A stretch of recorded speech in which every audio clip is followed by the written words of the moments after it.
नमस्कार दोस्तों, LSGD ज्ञान चैनल में आपका स्वागत है। माना जाता है कि गीता की बातों का अनुसरण करने से जीवन बदल जाता है और व्यक्ति को हर काम में सफलता मिलती है। दोस्तों, गीता में श्री कृष्ण कहते हैं कि किसी भी कार्य में सफलता प्राप्त करने के लिए मन पर नियंत्रण रखना बहुत जरूरी है। काम करते वक्त अपने मन को हमेशा शांत और स्थिर रखना चाहिए। क्रोध बुद्धि का नाश करता है और इसकी वजह से बने बनाए काम भी बिगड़ जाते हैं। इसलिए मन को शांत रखने का प्रयास करें। श्रीमद् भागवत गीता के अनुसार हमें कोई भी कर्म बिना फल की इच्छा के करना चाहिए। अगर किसी कार्य में सफलता प्राप्त करना चाहते हैं तो सिर्फ और सिर्फ अपने कर्मों पर ही केंद्रित करें। मन में कोई भी अन्य विचार आपको आपके लक्ष्य से भटका सकता है। दोस्तों, गीता के अनुसार व्यक्ति को कभी भी अपने कर्मों पर संदेह नहीं करना चाहिए। ऐसा करने से व्यक्ति खुद का सर्वनाश कर बैठता है। इसीलिए सफलता प्राप्त करना चाहते हैं तो जो भी कार्य करे उसे पूरे विश्वास के साथ बिना किसी संदेह के पूरा करे। गीता में श्री कृष्ण कहते हैं, मनुष्य को किसी भी वस्तु के प्रति अत्यधिक लगाव नहीं रखना चाहिए। यह लगाव ही मनुष्य के दुख और असफलता का कारण बनता है। अत्यधिक लगाव से व्यक्ति में क्रोध और दुख का भाव उत्पन्न होता है। इसकी वजह से वह अपने कर्म पर केंद्रित नहीं कर पाता है। इसलिए दोस्तों, मनुष्य को अत्यधिक लगाव से बचना चाहिए। कृष्ण के अनुसार किसी भी कार्य में सफलता प्राप्त करने के लिए अपने भीतर छिपे डर को खत्म करना चाहिए। यह सीख देते हुए कृष्ण ने अर्जुन को कहा था कि अर्जुन, तुम निडर होकर युद्ध करो। अगर युद्ध में तो मारे गए तो स्वर्ग मिलेगा और अगर जीत गए तो धरती पर राज मिलेगा। इसीलिए अपने मन से डर को खत्म कर दो। पाप करने के लिए क्यों विवश हो जाता है मनुष्य। भगवान श्री कृष्ण कहते हैं कि जिस प्रकार धुआं अग्नि को ढक देता है, ठीक उसी तरह काम, मोह और वासना भी मनुष्य के ज्ञान को ढक देती है। इन्हीं कारणों के चलते मनुष्य पाप करने के लिए विवश हो जाता है। गीता के अनुसार व्यक्ति को अपने क्रोध पर काबू करना सीखना चाहिए। क्रोध आने पर व्यक्ति खुद पर नियंत्रण खो बैठता है और आवेश में आकर गलत काम कर बैठता है। क्रोध में लिए गए फैसले अक्सर गलत होते हैं, जिससे व्यक्ति आगे चलकर पछताता है। इसलिए क्रोध आने पर खुद को शांत करने का प्रयास करें। दोस्तों, श्रीमद् भागवत गीता के अनुसार हर मनुष्य को आत्म मंथन जरूर करना चाहिए। आत्मज्ञान के जरिए ही व्यक्ति को अपने गुण और अवगुण के बारे में पता चलता है। आत्म मंथन व्यक्ति को सही गलत का निर्णय करने में मदद करता है। इसीलिए कुछ समय अकेले रहकर आत्म मंथन जरूर करें। श्री कृष्ण के अनुसार व्यक्ति को स्वयं का आकलन करना भी बेहद आवश्यक है। जब तक आप खुद को नहीं समझेंगे तब तक आप स्वयं से जुड़ा कोई भी फैसला मजबूती के साथ नहीं कर सकेंगे। जब मनुष्य अपने गुणों और कमियों को जान लेता है तब वह अपने व्यक्तित्व का निर्माण सही ढंग से कर पाता है। दोस्तों, गीता के अनुसार हर व्यक्ति को अपने मन पर नियंत्रण रखना चाहिए। मन बहुत चंचल होता है और यही हमारे दुखों का कारण बनता है। जो व्यक्ति अपने मन पर काबू पा लेता वह सफलता की राह पर चल पड़ता है। ऐसा व्यक्ति सिर्फ अपने कर्म पर केंद्रित रहता है और लक्ष्य को आसानी से हासिल कर लेता है। श्री कृष्ण के उपदेश के अनुसार मनुष्य को उसके कर्मों के अनुरूप ही फल मिलता है। इसलिए परिणाम के बारे में सोचे बिना व्यक्ति को सिर्फ अपने कर्म पर ध्यान देना चाहिए। दोस्तों, जब अर्जुन युद्ध भूमि में जाते हैं तो अपने सामने पितामह और सगे संबंधियों को देखकर विचलित हो जाते हैं। तब भगवान श्री कृष्ण उन्हें सही ज्ञान देते हैं। श्री कृष्ण अर्जुन को उपदेश देते हुए कहते हैं कि हे पार्थ, यह युद्ध धर्म और अधर्म के मध्य है, इसलिए अपने शस्त्र उठाओ और धर्म की स्थापना करो। भगवान श्री कृष्ण धर्म के मार्ग पर चलने की शिक्षा देते हैं। मनुष्य को भी धर्म का पालन करना चाहिए। दोस्तों, गीता में भगवान श्री कृष्ण ने कहा है कि मनुष्य को उसके द्वारा किए गए कर्मों के अनुसार ही फल प्राप्त होता है। इसलिए मनुष्य को सदैव सत्कर्म करने चाहिए। गीता में कही गई इन बातों को प्रत्येक व्यक्ति को अपने जीवन में मानना चाहिए। कृष्ण कहते हैं कि मृत्यु एक अटल सत्य है, केवल यह शरीर नश्वर है, आत्मा अजर अमर है। आत्मा को कोई काट नहीं सकता, अग्नि जला नहीं सकती और पानी गीला नहीं कर सकता। दोस्तों, जिस प्रकार से एक वस्त्र बदलकर दूसरे वस्त्र धारण किए जाते हैं, उसी प्रकार आत्मा एक शरीर का त्याग करके दूसरे जीव में प्रवेश करती है। भागवत गीता में भगवान श्री कृष्ण ने न केवल ज्ञान की बातें बताई हैं, बल्कि जीवन जीने की कलाओं के बारे में भी बताया है। भगवान श्री कृष्ण ने अर्जुन को जो गीता का उपदेश दिया है वह हर मनुष्य के लिए प्रेरणा स्रोत है। गीता में भगवान श्री कृष्ण अर्जुन को उपदेश देते हैं कि जो भी मनुष्य भागवत गीता की बातों को अपनाकर अपने जीवन में उतारता है वह सभी दुखों से, वासनाओं से, क्रोध से, ईर्ष्या से, लोभ से, मोह से, लालच आदि के बंधनों से मुक्त हो जाता है। श्री कृष्ण कहते हैं कि भगवान की उपासना केवल शरीर से ही नहीं बल्कि मन से करनी चाहिए। भगवान का वंदन उन्हें प्रेम बंधन में बांधता है। मनुष्य की वासना ही उसके पुनर्जन्म का कारण होती है। दोस्तों, इंद्रियों के अधीन होने से मनुष्य के जीवन में विकार और परेशानियां आती है। संयम यानी धैर्य, सदाचार, स्नेह और सेवा जैसे गुण सत्संग के बिना नहीं आते हैं। श्री कृष्ण कहते हैं कि मनुष्य को वस्त्र बदलने की आवश्यकता नहीं है, आवश्यकता हृदय परिवर्तन की है। जवानी में जिसने ज्यादा पाप किए हैं उसे बुढ़ापे में नींद नहीं आती। भगवान ने जिसे संपत्ति दी है उसे गाय अवश्य रखनी चाहिए। जुआ, मदिरा, पान पर स्त्री गमन, हिंसा, असत्य, मद, आसक्ति और निर्दयता, इन सब में कलयुग का वास है। दोस्तों, श्री कृष्ण कहते हैं कि मनुष्य को अपने मन को बार बार समझाना चाहिए कि ईश्वर के सिवाय उसका कोई नहीं है, साथ ही वह किसी का नहीं है। भोग में क्षण भर के लिए सुख है, साथ ही त्याग में स्थायी आनंद है। श्री कृष्ण कहते हैं कि सत्संग ईश्वर की कृपा से मिलता है, परंतु कुसंगति में पड़े रहना मनुष्य के अपने ही हाथों में है। लोभ और किसी से अधिक लगाव पाप के माता पिता है, साथ ही लोभ पाप का बाप है। श्री कृष्ण कहते हैं कि मनुष्य को अपने मन और बुद्धि पर विश्वास नहीं करना चाहिए, क्योंकि यह बार बार मनुष्य को दगा देते हैं। खुद को निर्दोष मानना बहुत बड़ा दोष है। यदि पति पत्नी पवित्र जीवन बिताएं तो भगवान पुत्र के रूप में उनके घर आने की इच्छा रखते हैं। दोस्तों, भगवान इन सभी कसौटियों पर कसकर जांच परख कर ही मनुष्य को अपनाते हैं। किसी भी रिश्ते में उस समय तक रहना ही उचित होता है जब तक आपका आत्मसम्मान इसमें बना रहे, वरना अपने सबसे करीबी लोगों के साथ रहने पर भी सिर्फ दर्द का अनुभव होता है। ऐसे में यदि आप अपने रिश्तों में किसी तरह की परेशानी का सामना कर रहे हैं तो इसकी मदद से आप अपने रिश्ते के भविष्य को बदल सकते हैं। गीता का एक ऐसा ही उपदेश यहाँ हम आपको बता रहे हैं, जिसे जानने के बाद आप खुद को एक खराब रिश्तों में आने से बचा सकते हैं। दोस्तों, श्री कृष्ण कहते हैं कि जब कोई समझदार इंसान अपने सबसे प्रिय व्यक्ति और करीबी रिश्ते को भी छोड़ने के लिए तैयार हो जाए तो समझ जाना चाहिए उसके आत्मसम्मान को ठेस पहुंची है। आत्मसम्मान किसी व्यक्ति का खुद के प्रति अपने चरित्र और आचरण के प्रति किया जाने वाला सम्मान है। इसे स्वाभिमान भी कहा जाता है, इसलिए इसमें अभिमान का भी थोड़ा अंश होता है, जिसके कारण इन दोनों के बीच में बहुत बारीक सी लाइन होती है। आसान भाषा में अभिमान घमंड के साथ साथ चलता है, वही आत्मसम्मान नैतिकता के साथ चलता है। दोस्तों, आत्मसम्मान का बोध होना हर एक व्यक्ति के लिए जरूरी है, तभी आप दूसरों को इसे ठेस पहुंचाने से रोक सकते हैं। जब आप खुद इसे समझने की कोशिश नहीं करते हैं तो आप दूसरों को अपने साथ अनादर करने की छूट दे देते हैं। इतना ही नहीं, इसके अभाव में आप रिलेशनशिप के लाल झंडा को भी नहीं समझ पाते और जरूरत से ज्यादा समझौता करते रहते हैं। किसी भी रिश्ते में प्यार और समझदारी के साथ स्वाभिमान का होना भी जरूरी होता है। किसी दूसरे व्यक्ति के लिए इसे भूलाना कहीं ना कहीं अपने अंदर के परमात्मा का निराधार करने जैसा है। एक रिश्ते में आत्मसम्मान आपको एक बेहतर इंसान और बेहतर साथी बनाता है। दोस्तों, अगर किसी रिश्ते में आपका स्वाभिमान है तो आपको विश्वास होगा कि आप योग्य व्यक्ति है, और जब आप योग्य महसूस करते हैं तो विश्वास होता है कि आप प्यार और सम्मान के योग्य हैं, न सिर्फ खुद से बल्कि हर किसी से। गीता के प्रथम अध्याय का महत्व एक कथा के माध्यम से समझते हैं। एक समय पार्वती जी ने पूछा है, महादेव, किस ज्ञान के बल पर संसार के सब लोग आपको शिव कहकर पूछते हैं? मृगछाला ओढ़े और अपने सभी अंगों में श्मशान की विभूति लगाए, गले में सर्प और नरमुंडों की माला पहने हुए हो, इनमें तो कोई भी पवित्र नहीं, फिर आप किस ज्ञान से पवित्र माने जाते हैं?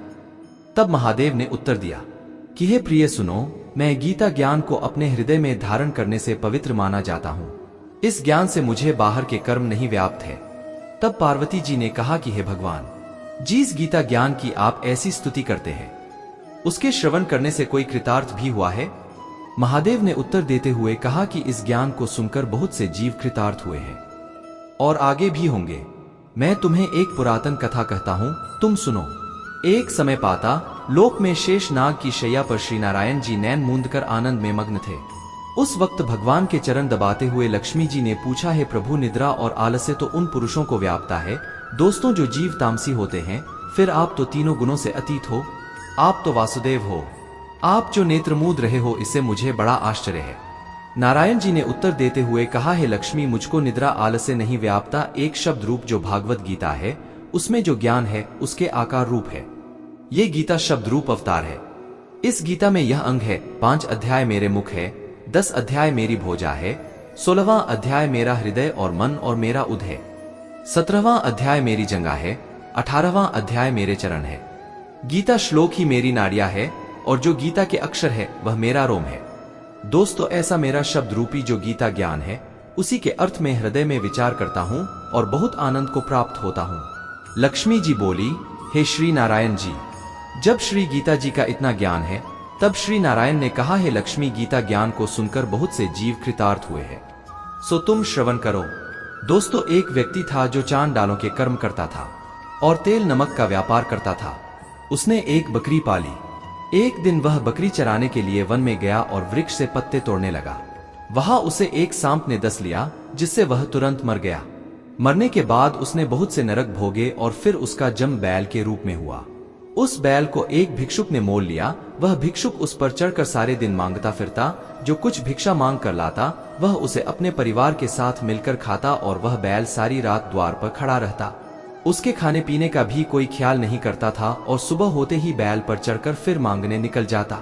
दोस्तों, जब बहुत दिन हो गए तो वह बैल भूख से गिर गया, लेकिन उसके प्राण नहीं निकले।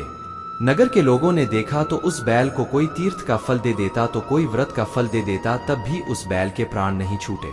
एक दिन गणिका आई। उसने लोगों से पूछा, ये कैसी भीड़ है? तो उन्होंने कहा कि इसके प्राण नहीं निकलते, अनेक पुण्यों का फल दे रहे हैं तो भी इसकी मुक्ति नहीं होती। तब गणिका ने कहा कि मैंने जो भी पुण्य कर्म किए हैं, मैं उसका फल इस बैल को देती हूँ।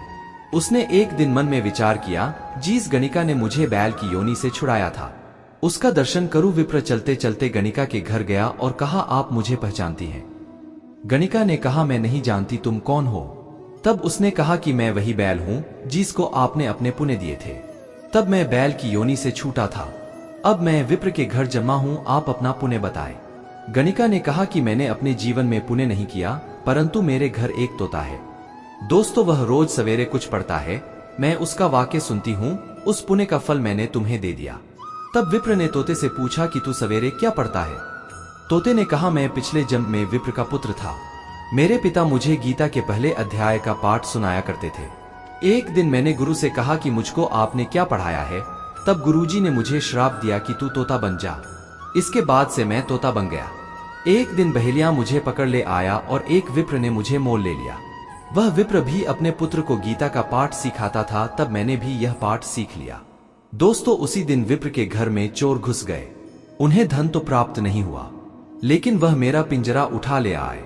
उनकी यह गणिका मित्र थी। वह मुझे उसके पास ले आए। मैं नित्य सुबह गीता के पहले अध्याय का पाठ करता हूँ, जिसे यह गणिका सुनती है, पर इस गणिका को समझ में नहीं आती जो मैं पढ़ता हूँ।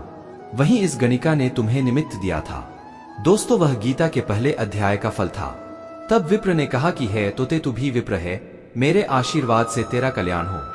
हे लक्ष्मी, इतना कहते ही वह तोता भी मुक्ति को प्राप्त हो गया।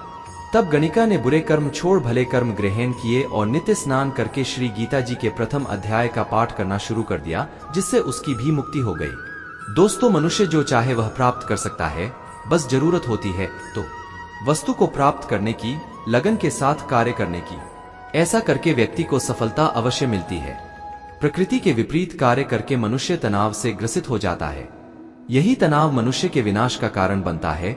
इसलिए तनाव से मुक्त रहने के लिए धर्म और कर्म का मार्ग अपनाना चाहिए। मनुष्य जिस तरह सोचता है उसी तरह का आचरण करता है। स्वयं के अंदर के विश्वास को जागृत कर सोच में बदलाव ला सकता है, जो उसके जीवन के लिए बेहतर होगा। दोस्तों, बुद्धिमान व्यक्ति कर्म को प्रधान रखता है, वह उसके फल के बारे में कभी नहीं सोचता। दोस्तों, श्रीमद् भागवत गीता में भगवान श्री कृष्ण बताते हैं कि कर्म का नियम कहता है, प्रत्येक घटना का एक कारण और प्रभाव होता है। समान रूप से किए गए कार्य के परिणाम अलग अलग हो सकते हैं। यह केवल इस बात पर निर्भर करता है कि मनुष्य कर्म करता किस प्रकार है। दोस्तों, जिस प्रकार आग एक लकड़ी को जलाकर राख कर देती है, उसी प्रकार आत्मज्ञान आपके अंदर चलने वाले सभी द्वैत कार्यों को भस्म करके आपको आंतरिक शांति प्रदान करता है। हे पार्थ, ब्राह्मण, क्षत्रिय, वैश्य और शूद्र, इन चार वर्णों का समूह गुण और कर्मों के अनुसार मेरे द्वारा रचा गया है। दोस्तों, इस प्रकार इस सृष्टि की रचना आदि कर्म का कर्ता होने पर भी मुझ अविनाशी परमेश्वर को तू वास्तव में अकर्ता ही जान। कर्मों के फल में मेरी स्पृहा नहीं है, इसीलिए मुझे कर्म लिप्त नहीं करते। दोस्तों, श्री कृष्ण भगवान का कहने का भाव है कि कर्म करो, लेकिन फल की इच्छा से नहीं, बस अपना कर्म करते जाओ और आगे बढ़ते जाओ। पूर्व काल में तुम्हारे पूर्वजों ने भी इस प्रकार मेरे द्वारा बताए अनुसार ही कर्म किए हैं और मोक्ष को प्राप्त हुए हैं। इसलिए अगर तू भी मोक्ष को पाना चाहता है तो पूर्वजों द्वारा सदा से किए जाने वाले कर्मों को ही कर। जिसकी आसक्ति सर्वथा नष्ट हो गई है, जो अपनी देह पर अभिमान नहीं करता और जो ममता से रहित हो गया है, वैसा कर्मयोगी अपना कर्म यज्ञ की तरह करता है। यदि आप जो कर रहे हैं उससे प्यार करते हैं तो आप सफल होंगे। दोस्तों, किसी काम को करने का यही उत्तम और उचित साधन है। तुम अपने विश्वास की उपज हो। तुम जिस चीज में विश्वास करते हो तुम वही बन जाते हो। जो स्वयं पर विश्वास करते हुए लक्ष्य की ओर बढ़ते रहते हैं उन्हें सफलता जरूर मिलती है। अगर व्यक्ति अपने लक्ष्य के लिए कर्म में पूरे मन से लग जाता है और उसे कर्म करने से खुशी मिलती है तो सफलता उससे दूर नहीं। हर व्यक्ति के मन में मृत्यु का भय होता है। इस संसार का जब से निर्माण हुआ है तब से जन्म मृत्यु का चक्र चलता आ रहा है। यह प्रकृति का नियम है। इस सत्य को स्वीकार करके भय मुक्त होकर आज में जीना चाहिए। किसी को भी आने वाले पल के बारे में कुछ नहीं पता होता।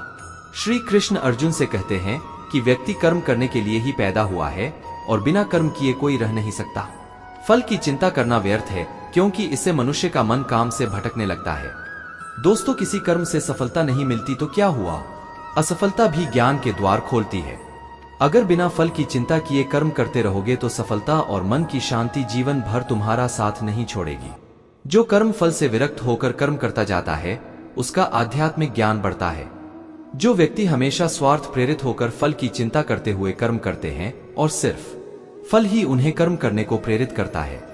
दोस्तों, ऐसे लोग दुखी और बेचैन रहते हैं क्योंकि उनका दिमाग हमेशा इसी उलझन में फंसा रहता है कि उन्हें क्या फल मिलेगा। स्वार्थी व्यक्ति सुखी नहीं रह पाता और ऐसे व्यक्ति से कोई भी संबंध नहीं बनाना चाहता। क्रोध या गुस्सा करना व्यक्ति के दिमाग में उथल पुथल पैदा कर देता है। क्रोध की अग्नि में बुद्धि और तर्क नष्ट हो जाते हैं और व्यक्ति बिना विचार किए बस अपने अहम की दृष्टि करने वाले काम करता है। मन का स्वभाव है, आसानी से भटक जाता है। दोस्तों, अगर जीवन को सफलता की दिशा में ले जाना है तो मन को काबू करना बहुत जरूरी है। श्री कृष्ण कहते हैं कि बार बार प्रयास करने से धीरे धीरे चंचल मन को वश में किया जा सकता है। मन को वश में करने से दिमाग की शक्ति केंद्रित होती है, जिससे कार्यों में सफलता मिलने लगती है। अगर मन को वश में नहीं करोगे तो यह आपका सबसे बड़ा शत्रु बन जाता है। इस संसार में ईश्वर कई रूपों में जाना जाता है। इनमें से कोई भी रूप बड़ा छोटा नहीं है। परमात्मा का हर रूप समान है। जैसे हर नदी अंत में सागर में जाकर मिलती है, वैसे ही हर धर्म, मत और संप्रदाय की धाराएं परमात्मा रूपी समुद्र में समा जाती है। यह संसार परम पिता का ही स्वरूप है। वह हर कण में विद्यमान है। दोस्तों, भगवान श्री कृष्ण उपदेश देते हैं कि हर व्यक्ति को अपने कर्तव्य का पालन करना चाहिए, यही धर्म है। अगर अपने कर्तव्य का पालन नहीं किया जाता है तो मन में अशांति और दुख प्राप्त होता है। जीवन में संतुलन बहुत जरूरी है। किसी भी चीज की अति करना अच्छा नहीं है। जैसे सुख आने पर प्रमाद करना और दुख आने पर निराशा में डूबे रहना दोनों ही गलत है। असंतुलन जीवन की गति और दिशा को बाधित करता है, जिससे अनावश्यक कष्ट और दुखों का जन्म होता है। सही कर्म से ज्ञान और मुक्ति संभव है। गीता के उपदेशों में कर्मयोग का सिद्धांत कहता है, किस अनुसार से विरक्त होना ही मुक्ति का उपाय नहीं है। संसार में रहकर एक गृहस्थ अपने कर्मों का पालन करते हुए कर्म फल से विरक्त होकर मुक्ति प्राप्त कर सकता है। सही विचार और उचित कर्म भी आसक्ति को खत्म करने में सक्षम है। अच्छे कर्म कभी व्यर्थ नहीं जाते, चाहे यह दुनिया हो या परलोक। ज्ञान और कर्म एक है। एक ज्ञानी कर्म और ज्ञान को अलग अलग समझता है, लेकिन एक ज्ञानी जानता है कि दोनों एक ही हैं। दोस्तों, लोग ज्ञान की बातें तो करते हैं लेकिन उसका पालन नहीं करते। बिना पालन किए ज्ञान कोरा रह जाता है, ज्ञान का अनुभव नहीं होता। गीता कहती है कि ज्ञान प्राणी की नहीं बल्कि अनुभव करने की वस्तु है और अनुभव बिना कर्म किए नहीं मिलता। इच्छा दुखों का मूल्य है। इस संसार में जितनी भी चीजें सांसारिक सुख की श्रेणी में आती है, उनकी एक शुरुआत और अंत जरूर होता है। इंसान सारिक सुखों का अंत दुख, कष्ट और दुर्गति के रूप में होता है। दोस्तों, इच्छाओं का अंत नहीं है। एक पूरी होती है तो दूसरी नई इच्छा आ जाती है। हर इच्छा से प्रेरित होकर कर्म करना गलत है, क्योंकि ऐसे तो अनुचित कार्य भी होंगे। इच्छाओं से विचलित ना हो, उन्हें एक विरक्त दर्शक बनकर देखो और वे चली जाएंगी। भगवान ही सबसे बड़ा सहारा है। परम पिता ही एकमात्र हमारे आधार है और अपने हैं। इस संसार में कोई भी अकेला नहीं है। ईश्वर में विश्वास रखते हुए जो मनुष्य कर्म पथ पर बढ़ता जाता है, वह सदा शांति, सुख और मुक्ति पाता है। भूत और भविष्य की चिंता करना व्यर्थ है। वर्तमान ही सत्य है। जो भी पूर्ण समर्पण से ईश्वर की शरण में आता है, परमात्मा उसका कल्याण अवश्य करते हैं। दोस्तों, भगवान श्री कृष्ण कहते हैं कि तुम्हें कर्म करने का अधिकार है, लेकिन उसके द्वारा किए गए कर्म के फल को उसे फलने का अधिकार नहीं है। अर्थात आपको कर्म में लगना चाहिए, लेकिन उसके फलों की चिंता में नहीं रहना चाहिए। भगवान श्री कृष्ण कहते हैं कि तुम्हें कर्म करने का अधिकार है, लेकिन उसके द्वारा किए गए कर्म के फल को उसे फलने का अधिकार नहीं है। अर्थात आपको कर्म में लगना चाहिए, लेकिन उसके फलों की चिंता में नहीं रहना चाहिए। दोस्तों, भगवान श्री कृष्ण कहते हैं कि हमें स्वयं के विकारों और नकारात्मकता से मुक्त होकर प्रगति करनी चाहिए, क्योंकि हम स्वयं के मित्र भी हैं और शत्रु भी। हम खुद ही हैं। हम खुद ही अपने सबसे बड़े मित्र और सबसे बड़े शत्रु भी हो सकते हैं। जब हम अपनी आत्मा को नहीं समझते और उससे अलग हो जाते हैं, तो हमारे अंदर के सकारात्मक गुण व्यक्त नहीं हो पाते और हमें खुद ही अपना दुश्मन बनना पड़ता है। लेकिन जब हम अपनी आत्मा को समझते हैं और उसके साथ एक हो जाते हैं, तो हम अपने भीतर के दुश्मन को पहचान सकते हैं और उससे निपट सकते हैं। किसी वस्तु के आकर्षण से बचें। दोस्तों, भगवान कृष्ण त्याग के मार्ग और निस्वार्थ कर्म के योग पर चर्चा करते हैं। दोनों मार्ग आध्यात्मिक विकास और मुक्ति की ओर ले जाते हैं, लेकिन कृष्ण सुझाव देते हैं कि कर्मयोग निस्वार्थ कर्म का योग त्याग के मार्ग से भी श्रेष्ठ है। विचलित मत हो। बुद्धिमान व्यक्ति सुख और दुख, गर्मी और सर्दी, मान और अपमान के द्वंद्व से विचलित नहीं होता है। दोस्तों, ऐसा व्यक्ति सभी परिस्थितियों में स्थिर और शांत रहता है। संभव का मतलब है हमेशा एक ही भाव में रहना। यदि आप इसका अभ्यास करते हैं, तो आप मानसिक लचीलापन, भावनात्मक स्थिरता और आंतरिक शांति को विकसित कर सकते हैं।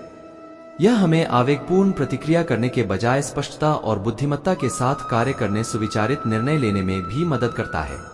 यह श्लोक हमें अपने कार्यों के परिणामों से वैराग्य पैदा करने और अपने सच्चे स्व में केंद्रित रहने के लिए प्रोत्साहित करता है। दोस्तों, निष्काम कर्म का तरीका कर्मों के फल के प्रति आसक्ति को त्याग कर सदैव संतुष्ट रहकर स्वामित्व की भावना रहित निस्वार्थ कर्म में लगा हुआ व्यक्ति सभी प्रकार के कार्यों में पूरी तरह से संलग्न होने पर भी कुछ भी नहीं करता है और वह कर्म बंधन से मुक्त रहता है। श्री कृष्ण निष्काम कर्म में लगे व्यक्ति कर्मयोगी के लक्षणों का वर्णन करते हैं। मित्र, ऐसा व्यक्ति अपने कार्यों के परिणामों के प्रति आसक्ति को त्याग देता है और अपने आप में संतुष्ट रहता है। उनमें अपने कार्यों के परिणामों पर स्वामित्व की कोई भावना नहीं होती है और परिणाम स्वरूप वे बिना किसी स्वार्थी इच्छाओं या अपेक्षाओं के अपने कर्तव्यों का पालन करते हैं। मन की तुलना एक बेचैन बंदर से की जाती है। दोस्तों, जो लगातार एक विचार से दूसरे विचार पर कूदता रहता है, जिससे उसे वश में करना मुश्किल हो जाता है। हालांकि भगवान श्री कृष्ण मन को वश में करने के लिए समाधान प्रदान करते हैं। वह अभ्यास और अनाशक्ति का मार्ग सुझाते हैं। यहाँ पर अभ्यास का मतलब मेडिटेशन से है।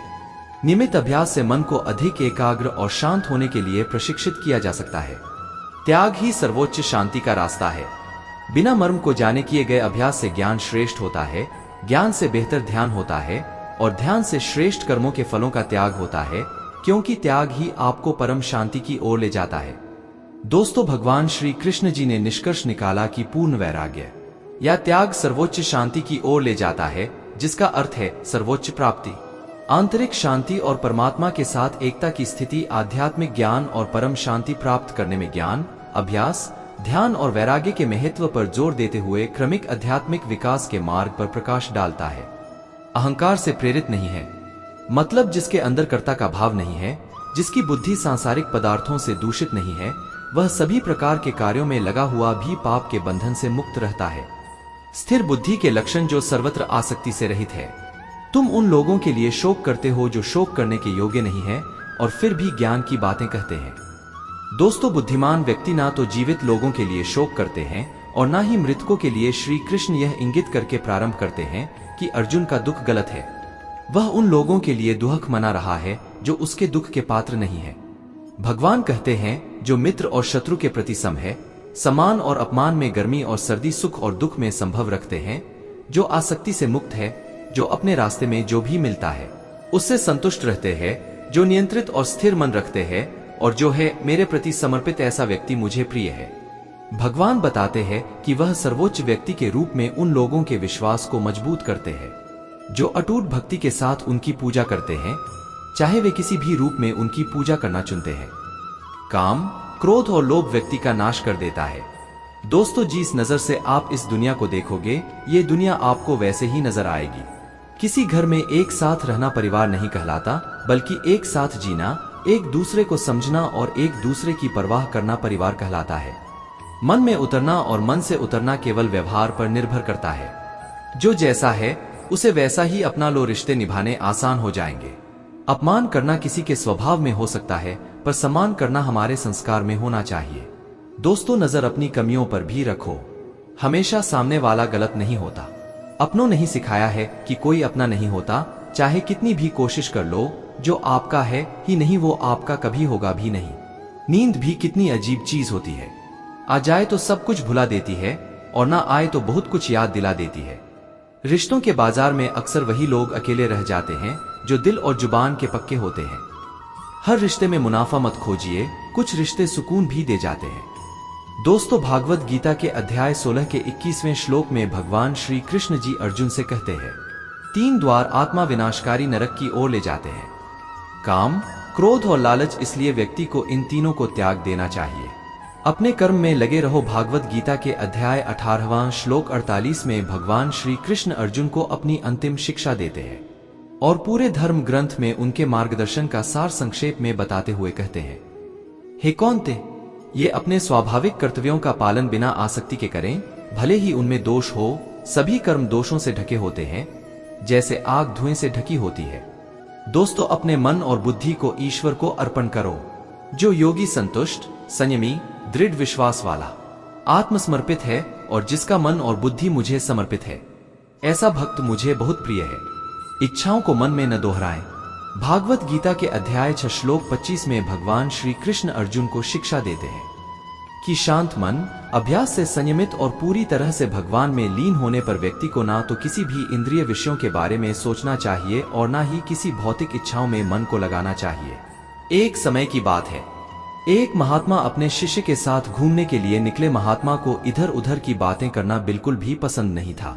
कम बोलना और शांत रहकर अपने काम से काम रखना महात्मा को पसंद था, लेकिन उनका शिष्य बड़ा बातूनी था।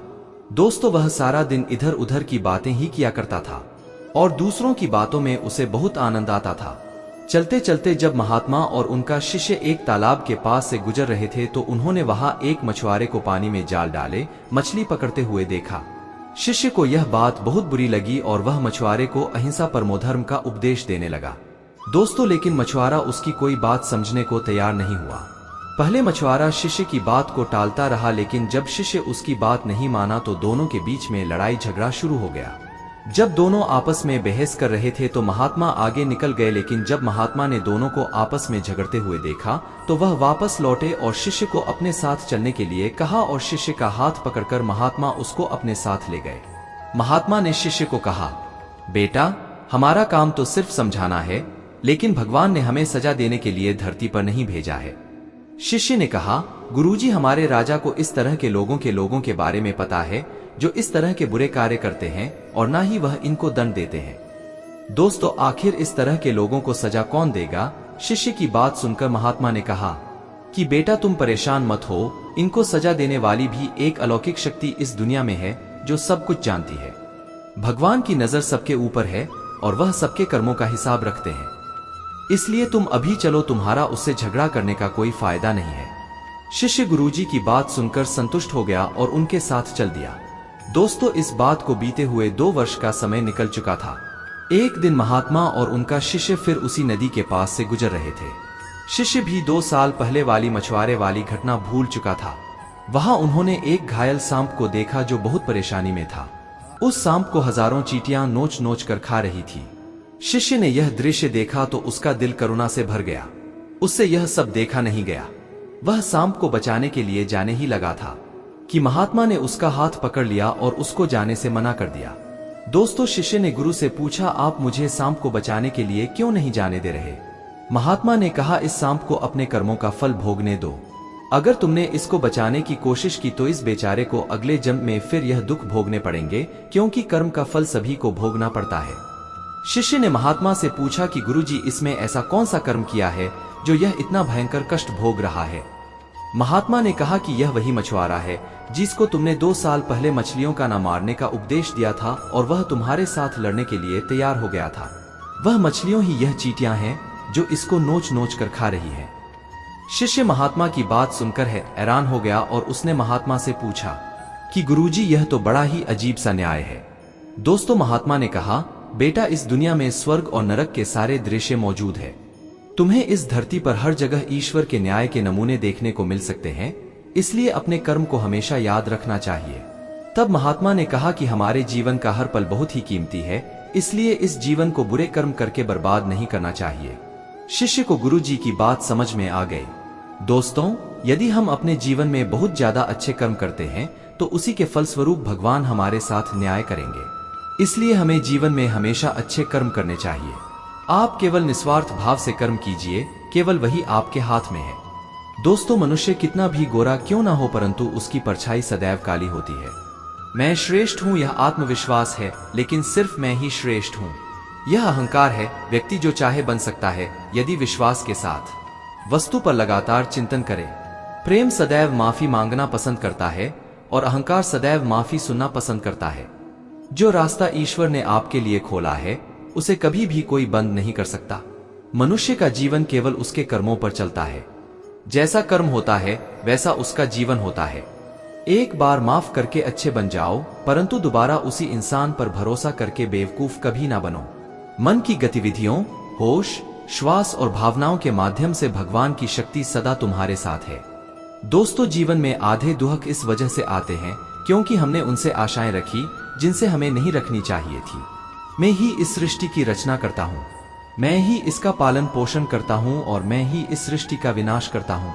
जब संसार में धर्म की हानि होगी, अधर्म की विजय, तब मैं इस पृथ्वी पर अवतार लूंगा। शांति से भी दुखों का अंत हो जाता है और शांत चित्त मनुष्य की बुद्धि शीघ्र ही स्थिर होकर परमात्मा से युक्त हो जाती है। हमारी आस्था की परीक्षा तब होती है जब हम जो चाहे वह ना मिले और फिर भी हमारे दिल से प्रभु के लिए शुक्रिया ही निकले। दोस्तों, लोग अक्सर सच कहने से बचते हैं या डरते हैं, पर सत्य कभी छुप नहीं सकता और ना ही कभी मिट सकता है। कितना भी छुपा लें पर सच तो उजागर हो ही जाएगा। जो बात सच पर आधारित हो उसे करने या कहने और मानने से कभी नहीं डरना चाहिए। इच्छा पूरी नहीं होती तो क्रोध बढ़ता है और इच्छा पूरी होती है तो लोभ बढ़ता है। इसलिए जीवन की हर स्थिति में धैर्य बनाए रखना। धर्म केवल रास्ता दिखाता है, लेकिन मंजिल तक तो कर्म ही पहुंचता है। वह जो सभी इच्छाएं त्याग देता है, मैं और मेरा की लालसा तथा भावना से मुक्त हो जाता है, उसे शांति प्राप्त होती है। दोस्तों, श्री कृष्ण ने कहा है, अगर तुम्हें किसी ने दुखी किया है तो बुरा मत मानना। लोग उसी पेड़ पर पत्थर मारते हैं जिस पेड़ पर ज्यादा मीठे फल होते हैं। अगर व्यक्ति शिक्षा से पहले संस्कार, व्यापार से पहले व्यवहार और भगवान से पहले माता पिता को पहचान ले तो जिंदगी में कभी कोई कठिनाई नहीं आएगी। दोस्तों, जिस मनुष्य ने जवानी में बहुत पाप किए हैं उसे बुढ़ापे में नींद नहीं आती। दोस्तों, श्री कृष्ण कहते हैं कि मनुष्य को अपने मन को बार बार समझाना चाहिए कि ईश्वर के सिवा उसका कोई नहीं है। परिवर्तन इस संसार का नियम है। कल जो किसी और का था आज वह तुम्हारा है एवं कल वह किसी और का होगा। विषयों का चिंतन करने से विषयों की आसक्ति होती है, आसक्ति से इच्छा उत्पन्न होती है और इच्छा से क्रोध होता है, क्रोध से सम्मोहन और अविवेक उत्पन्न होता है। जो कुछ हुआ अच्छे के लिए हुआ, जो हो रहा है अच्छे के लिए हो रहा है, जो होगा वह भी अच्छे के लिए ही होगा। मेरे लिए ना कोई घृणित है और ना ही कोई प्रिय, ना कोई निर्धन है और ना ही कोई धनी। बस जो भक्ति भाव के साथ मुझे याद करते हैं, मैं उनका हूं और वह मेरे आप वही हैं जिसमें आप विश्वास करते हैं। आप वह बन जाते हैं जो आप मानते हैं कि आप बन सकते हैं। दोस्तों, अगर तुम अपना कल्याण करना चाहते हो तो सभी तरह के उपदेशों, सभी धर्मों को छोड़कर मेरी शरण में आ जाओ, मैं तुम्हें मुक्ति प्रदान करूंगा। जिस इंसान के चारों तरफ नकारात्मक लोग रहते हैं उस इंसान का मंजिल से भटक जाना तय है। जिंदगी में सब कुछ खत्म होना जैसा कुछ भी नहीं होता। हमेशा एक नई शुरुआत हमारा इंतजार कर रही होती है। इंद्रियों के अधीन होने से मनुष्य के जीवन में विकार और परेशानियां आती है। सुख दुख का आना जाना सर्दी गर्मी के आने जाने के जैसा ही है। दोस्तों, इसीलिए इन्हें सहन करना सीखना ही उचित है। निर्बलता अवश्य ईश्वर देता है, परंतु मर्यादा मनुष्य का मन खुद निर्माण करता है। जीवन में वाणी को संयम में रखना अनिवार्य है, क्योंकि वाणी से दिए हुए घाव कभी भरे नहीं जा सकते। मनुष्य उसके लिए शोक करता है जो शोक करने के योग्य नहीं है और फिर भी ज्ञान की बातें करते हो। बुद्धिमान व्यक्ति न जीवित और न ही मृत व्यक्ति के लिए शोक करते हैं। दोस्तों, श्री कृष्णा कहते हैं, मैं हमेशा तुम्हारे साथ और तुम्हारे आसपास रहता हूं, चाहे तुम कुछ भी कर रहे हो। जो हुआ अच्छा हुआ, जो होगा अच्छा होगा। स्वयं को मुझ पर छोड़ दो, अपने कर्म पर ध्यान दो। जीवन में समय चाहे जैसा भी हो, परिवार के साथ रहो। सुख हो तो बढ़ जाता है और दुख हो तो बंट जाता है। मोहग्रस्त होकर अपने कर्तव्य पथ से हट जाना मूर्खता है, क्योंकि इससे ना तो तुम्हें स्वर्ग की प्राप्ति होगी और ना ही तुम्हारी कीर्ति बढ़ेगी। श्री कृष्ण कहते हैं कि सत्संग ईश्वर की कृपा से मिलता है, परंतु कुसंगति में पड़ना मनुष्य के अपने ही हाथों में होता है। कर्म का फल व्यक्ति को उसी तरह ढूंढ लेता है जैसे कोई बछड़ा सैकड़ों गायों के बीच अपनी मां को ढूंढ लेता है। दोस्तों, इस संसार में कुछ भी स्थायी नहीं है। मैं सभी जीवों में विद्यमान हूँ। मैं चींटी में भी विद्यमान हूँ और हाथी में भी विद्यमान हूँ। मेरे भी कई जन्म हो चुके हैं, तुम्हारे भी कई जन्म हो चुके हैं। ना तो मेरा अंतिम जन्म है और ना यह तुम्हारा अंतिम जन्म है। व्यक्ति कर्म करने से कभी छुटकारा नहीं पा सकता है, इसीलिए तुम्हें हमेशा कर्म करते रहना चाहिए, क्योंकि कर्म के बिना तुम्हारे शरीर का निर्वाह भी नहीं हो सकता है। परिवर्तन ही संसार में स्थायी है, इसलिए परिवर्तन से भयभीत नहीं होना चाहिए। जो लोग दूसरों की सहायता करते हैं, ईश्वर उनकी सहायता करते हैं। दोस्तों, जब यह संसार ही स्थायी नहीं है तो इस संसार की कोई वस्तु कैसे स्थायी हो सकती है। आत्मा शरीर को वैसे ही छोड़ देती है जैसे मनुष्य पुराने कपड़ों को उतार कर नए कपड़े धारण कर लेता है। मन शरीर का हिस्सा है। सुख दुख का एहसास करना आत्मा का नहीं, शरीर का काम है। मान अपमान, लाभ हानि, गम और खुशी सब मन का खेल है। जैसे एक बूंद सागर में विलीन हो जाती है, वैसे ही ब्रह्मांड के साथ अपनी एकता का एहसास करो और पीड़ा की लहरें समाप्त हो जाएंगी।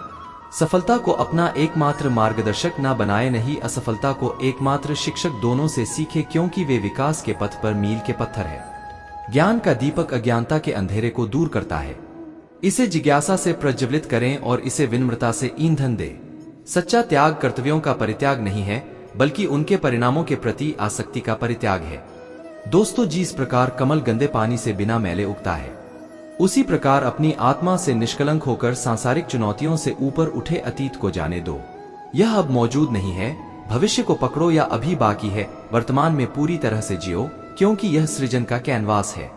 अहंकार वह छाया है जो आत्मा की रोशनी को अंधा कर देती है। भीतर की चमक को पहचानो और वह छाया भाग जाएगी। जैसे एक दर्पण बिना निर्णय के सत्य को प्रतिबिंबित करता है, वैसे ही दुनिया को वैसे देखें और अपने कार्यों को अपने आंतरिक ज्ञान का प्रतिबिंब बनने दें। दुनिया को बदलने का नहीं, बल्कि खुद को बदलने का प्रयास करें, क्योंकि उस परिवर्तन में आपके आसपास की दुनिया भी बदल जाएगी। दोस्तों, हजारों मील की यात्रा एक कदम से शुरू होती है। आत्मा की यात्रा एक इरादे से शुरू होती है। आत्म खोज की यात्रा सर्वोत्तम तीर्थ यात्रा है। अपने हृदय में स्थित ब्रह्मांड को समझने के लिए भीतर यात्रा करें। विनम्रता की खुशबू विपरीत परिस्थितियों में भी दूर दूर तक फैलती है। जैसे कमल कीचड़ में से पवित्रता से खिलता है, वैसे ही अपनी आत्मा को जीवन के कीचड़ में खिलने दो। मोह की डोर दिल को बांधती है। वैराग्य का राग बजाओ और मुक्ति पाव। बुद्धि वह दिशा सूचक यंत्र है जो जीवन के जहाज को अशांत पानी से शांति के तट तक ले जाती है। समय की नदी निरंतर बहती रहती है। अपने कार्यों को वे कंकड़ बनने दे जो उद्देश्य की लहरें पैदा करते हैं। दोस्तों, मन एक बगीचा है। खुशी के फल पाने के लिए सकारात्मक विचारों के बीज बोए। आत्मनिरीक्षण के दर्पण में अपने कर्मों का प्रतिबिंब देखें और इसे अपने परिवर्तन का मार्गदर्शन करने दे। क्रोध की अग्नि उसे जलाने वाले को भस्म कर देती है, इसीलिए इसे धैर्य के जल से शांत करो। करुणा का दीपक इतना प्रकाशमान हो कि वह हर कोने से पीड़ा का अंधकार दूर कर दे। ज्ञान प्राप्त करना जागरूकता का दीपक जलाना है। इसे साझा करना दुनिया को रोशन करना है। दोस्तों, जीवन की चुनौतियों की तूफानी लहरों के नीचे आंतरिक शक्ति का शांत सागर छिपा है। दिमाग एक कैनवास है। विचार उसके रंग सकारात्मकता की उत्कृष्ट प्रकृति को चित्रित करें। रिश्तों के बगीचे में सम्मान, विश्वास और प्यार के फूल खिलाएं। आपके कार्य को आपके मूल्यों का प्रमाण बनाएं, क्योंकि वे शब्दों से अधिक जोर से बोलते हैं। जिस प्रकार चंद्रमा सूर्य के प्रकाश को प्रतिबिंबित करता है, उसी प्रकार निस्वार्थ कार्यों के माध्यम से अपने भीतर परमात्मा को प्रतिबिंबित करें। एक कुशल धनुर्धर की तरह अपने विचारों को आत्म साक्षात्कार के लक्ष्य की ओर लक्षित करें और अपना ध्यान भटकने न दें। जीवन की नदी अनमोल बूंदों की तरह क्षणों को लेकर बहती है। प्रत्येक को संजोए, क्योंकि वे आपके अस्तित्व का महासागर बनाते हैं। ध्यान की शांति में अपनी आत्मा की फुसफुसाहट सुने, जो आपको शाश्वत सत्य की ओर मार्गदर्शन करती है। पूर्णता के लिए नहीं, बल्कि प्रगति के लिए प्रयास करें। यात्रा ही वह पेंटिंग है जिस पर आप अपने विकास को चित्रित करते हैं। प्रत्येक सूर्यास्त जीवन की नष्ट की याद दिलाता है। यह आपको प्रत्येक गुजरते पल की सुंदरता को संजोने के लिए प्रेरित करता है। सहानुभूति से भरे हृदय के साथ जीवन के समुद्र में यात्रा करें। दोस्तों, अतीत पाठों की किताब है, वर्तमान कार्यों का कैनवास है और भविष्य संभावनाओं का क्षेत्र है। अपने कार्यों की मिट्टी में दयालुता के बीज बोए और सद्भावना के बगीचे को फलते फूलते देखें। जब आपके रास्ते पर संदेह के बादल छा जाए तो याद रखें कि ज्ञान का शाश्वत सूर्य आपके भीतर ही छिपा है। जिस प्रकार नदी पहाड़ों और घाटियों के माध्यम से अपना रास्ता खोजती है, उसी तरह जीवन के उतार चढ़ाव के माध्यम से अपना रास्ता खोजें। आत्मनिरीक्षण का दर्पण आपके अस्तित्व की सच्चाई को दर्शाता है। दोस्तों, इसे ईमानदारी और अनुग्रह के साथ देखें। आत्मा की यात्रा कमजोरी और ताकत के बीच एक नृत्य है। सच्चे साहस का प्रतीक बनने के लिए दोनों को अपनाएं। दिल की फुसफुसाहट अक्सर दिमाग की बातचीत से अधिक तेज होती है। अपने भीतर मौजूद ज्ञान को ध्यान से सुनें। प्रत्येक दिन आपके जीवन की कहानी को फिर से लिखने का एक अवसर है। इरादे की कलम को उद्देश्य के साथ उपयोग करें। जिस प्रकार एक पेड़ अपनी जड़ों से जुड़ा हुआ खड़ा होता है, उसी प्रकार एहसास के आकाश तक पहुंचते हुए अपने मूल्यों पर दृढ़ रहे। प्रतिकूलता की हवाएं लचीलेपन की जड़ों को आकार देती है। अपनी आत्मा को सभी तूफानों का सामना करते हुए अटल रहने दें। दोस्तों, अगर आपको हमारा यह वीडियो पसंद आया तो कमेंट में जय श्री राधे कृष्ण लिखें और ऐसे ही प्रेरणादायक वीडियो देखने के लिए हमारे चैनल LSGD को सब्सक्राइब कर ले। श्री राधे कृष्ण।